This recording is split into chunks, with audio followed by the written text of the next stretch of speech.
Assalamualaikum warahmatullahi wabarakatuh. Nama saya Nuriz Zuhriyah, NIM U 2019-1134. Di sini saya akan menjelaskan tentang rosem dan dobet dalam mushaf Al-Quran Nusantara. Yang pertama yakni ilmu rosem Utsmani. Rosem Utsmani adalah cara penulisan lafaz Al-Quran yang telah disetujui oleh sahabat Utsman bin Affan pada waktu penulisan Mushaf Utsmaniyah yang berjumlah 6 buah, di mana ejaannya merujuk pada Suhuf Abu Bakar. Adanya perbedaan-perbedaan ini menjadikan rosem Utsmani menjadi bagian dari salah satu cabang ilmu pengetahuan yang bernama ilmu rosem Utsmani.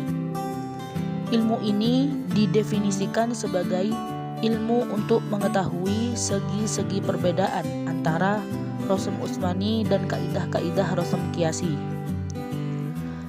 Lalu selanjutnya untuk materi yang kedua itu tentang ilmu dobet. Ilmu dobet secara bahasa adalah sampainya sesuatu pada tujuan dalam menjaga sesuatu.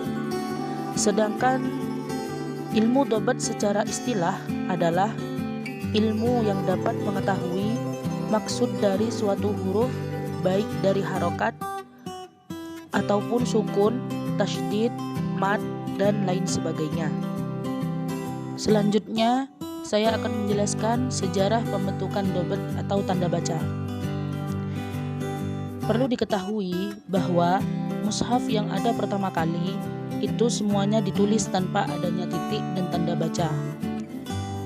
Menurut Zamakhsyari, kenapa sejak zaman sahabat tidak diadakannya tanda baca atau naqad? Karena jika pada saat itu diadakannya naqad atau tanda baca, dikhawatirkan munculnya anggapan bahwa naqad itu bagian dari rosem Al-Quran oleh generasi berikutnya. Dan di saat penulisan Al-Quran, orang Arab pada saat itu memiliki kemampuan bisa membaca sesuai dengan apa yang tertulis pada mushaf-mushaf, sehingga mereka belum terlalu membutuhkan titik ataupun harokat pada huruf-huruf tertentu. Namun setelah terjadi perluasan dan pembukaan wilayah baru Islam, banyak sekali kekeliruan yang terjadi dalam menentukan jenis huruf serta membaca harokat oleh orang-orang selain Arab yang masuk Islam. Maka dari itu, untuk mempermudah pembaca Al-Quran supaya terhindar dari kesalahan, diberilah beragam tanda baca oleh Abu Aswad Ad-Du'ali, Nasr bin Ashim, dan Yahya bin Ya'mar, juga Khalil bin Ahmad Al-Farahidi. Pemberian tanda baca pertama kali itu dilakukan oleh Abu Aswad Ad-Du'ali. Para ulama sepakat bahwa Abu Aswad Ad-Du'ali merupakan peletak dasar ilmu dobet pada Al-Quran yang dilakukan atas perintah Ziyad bin Abi Ziyad yang merupakan salah satu gubernur Basrah pada masa Khalifah Muawiyah bin Abi Sufyan. Dalam riwayat lain dikatakan bahwa sejarah perumusan tanda baca yang dikerjakan oleh Abu Aswad Ad-Du'ali terjadi pada kekhalifahan Ali bin Abi Thalib yang diindustrikan langsung oleh Khalifah Ali.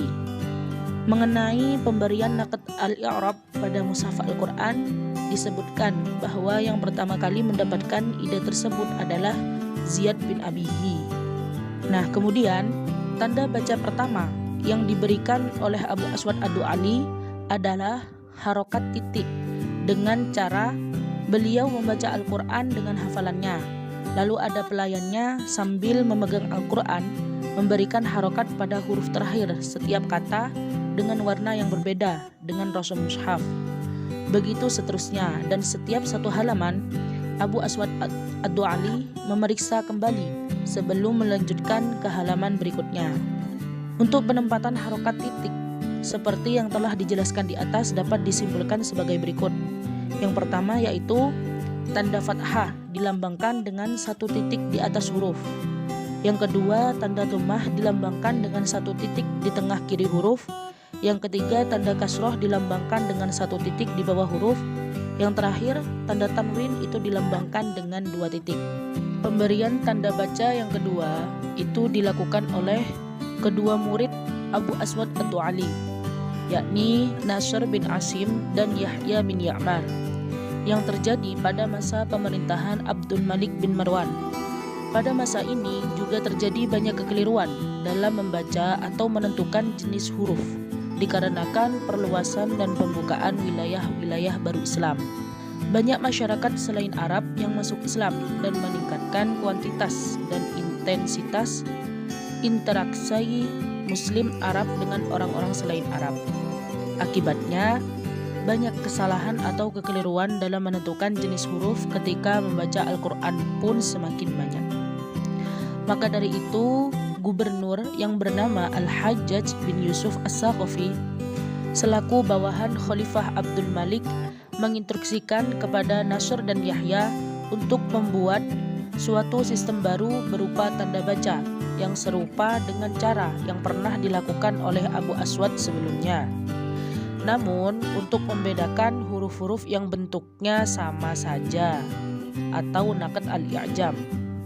Tanda baca yang dimaksud di sini itu seperti halnya tanda-tanda yang dirumuskan oleh Abu Aswad berfungsi sebagai tanda huruf hidup atau syakal. Dan tanda-tanda yang dirumuskan oleh kedua muridnya ini berfungsi untuk membedakan bunyi-bunyi yang berlainan pada huruf-huruf yang justru bersamaan bentuknya. Dan setelah dipertimbangkan berkali-kali, akhirnya Nasr dan Yahya memutuskan untuk menggunakan metode al-ihmal dan al-ijam. Pada pemberian tanda baca yang ketiga, itu dilakukan oleh Khalil bin Ahmad al-Farahidi.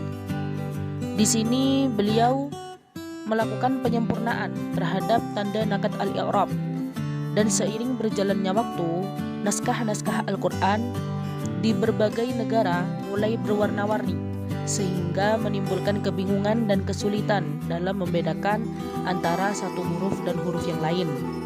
Oleh karena itu, dalam naqd al-i'rab maupun naqd al-i'jam ditulis dengan bentuk yang sama, yaitu mudawwar.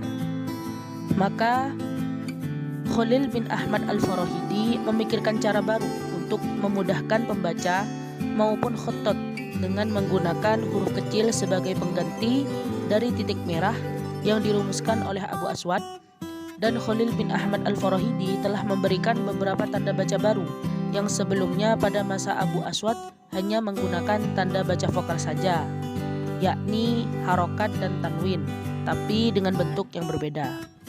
Dan pada masa ini juga Khalil telah menambahkan tanda baca yang berupa harokat, tanwin, sukun, tasydid, hamzah, isman, dan raum. Pembahasan selanjutnya yaitu ruang lingkup dobet. Ruang lingkup dobet di sini itu terbagi menjadi 7 bagian. Yang pertama yakni harokat. Harokat itu biasa ditandai dengan harokat fathah, harokat kasroh, harokat dhammah. Dan yang kedua yaitu tanwin. Dan yang ketiga yaitu sukun. Lalu keempat itu ada tasydid. Yang kelima tanda mat.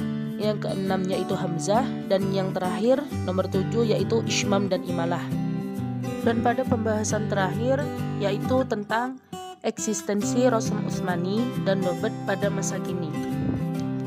Secara garis besar, komponen mushaf Al-Quran standar Indonesia adalah terdiri dari 114 surat dalam 30 juz. Pada aspek Rasm mushaf Al-Quran standar Utsmani mengacu pada hasil rumusan Rasm Utsmani pada Muker 1 tahun 1974. Sedangkan rumusan pembahasan Rasm Utsmani merupakan hasil rapat kerja Lajnah Pentashih Mushaf Al-Quran pada tahun 1972. Dari aspek penulisan, mushaf standar Utsmani mengambil bahan baku dari Al-Quran terbitan Departemen Agama tahun 1960 dan sekaligus menjadi pedoman tanda baca. Adapun dari aspek harokat, mushaf standar Utsmani Indonesia mengacu pada hasil muker kedua yaitu tahun 1976, yakni komparasi bentuk-bentuk harokat dari berbagai negara dan memilih bentuk yang sudah familiar dan diterima masyarakat luas di Indonesia. Sekian penjelasan dari saya tentang Rosem dan Dobet Usmani. Selebihnya mohon maaf yang sebesar-besarnya.